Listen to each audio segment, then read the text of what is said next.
The school was almost empty. Only one student stayed behind that evening, Meera Sinha.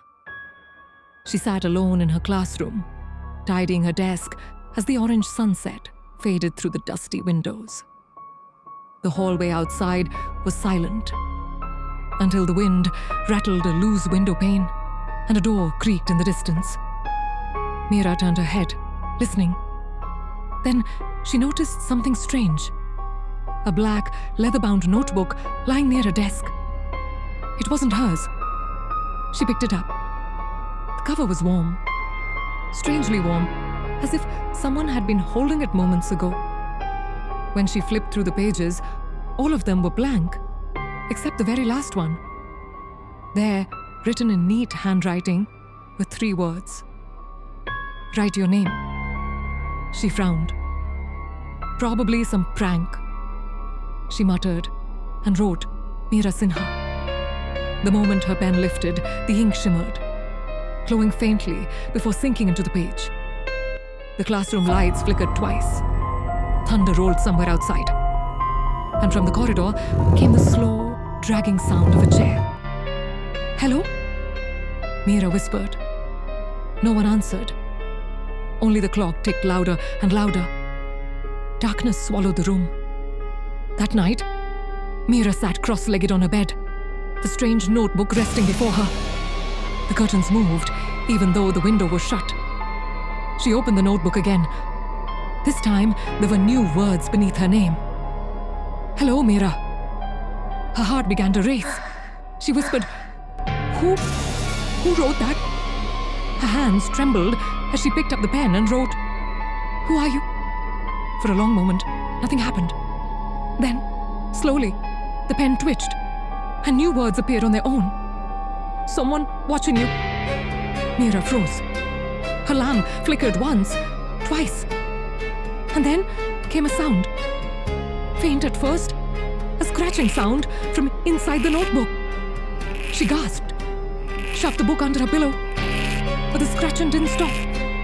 It grew louder, and she lay there, wide-eyed, staring into the darkness until everything went silent.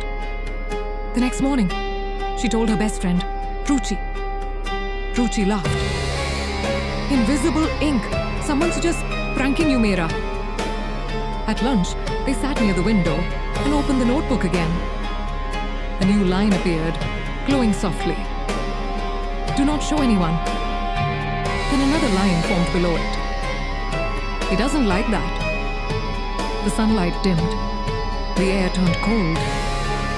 And from the notebook's edge, a black shadow began to slide down the desk, stretching across the floor like spilled ink. Both girls froze. The shadow climbed the wall, twisting into the shape of long, thin fingers before vanishing completely. They screamed and ran. Behind them, the notebook slammed itself shut. That evening, when Meera entered her room, the notebook was already there, open on her table. On the page, 2 sentences glowed faintly. "You left me alone. Don't do it again." Meera whispered, "What do you want?" The pen on her table rolled on its own, dipped into the ink pot, and began to write. "Finish my story." The pages turned rapidly until they stopped at a half-burned section. There, an unfinished sentence waited. He entered the room and saw her reflection smiling back, even though she wasn't. Meera slammed the book shut, trembling. She looked up at her window and froze.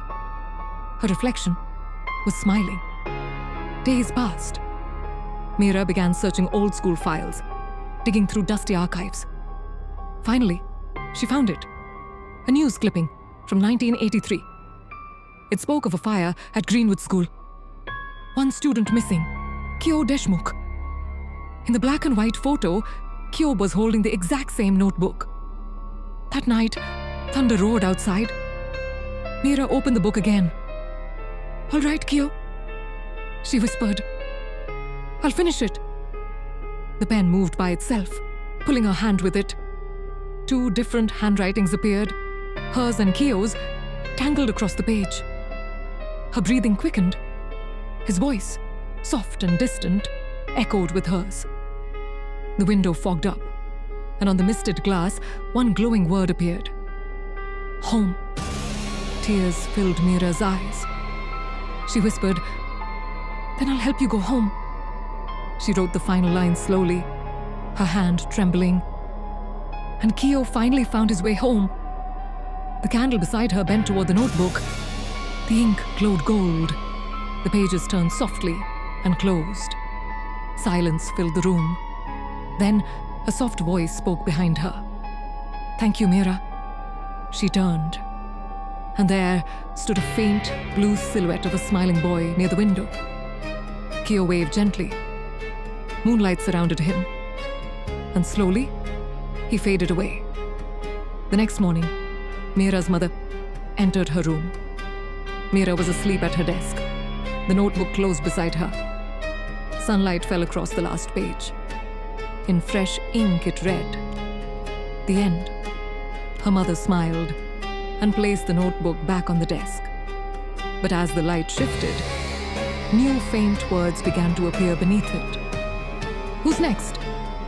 The curtains moved gently, and the scratching sound began again. The room fell silent. For such more content, do like and subscribe the channel.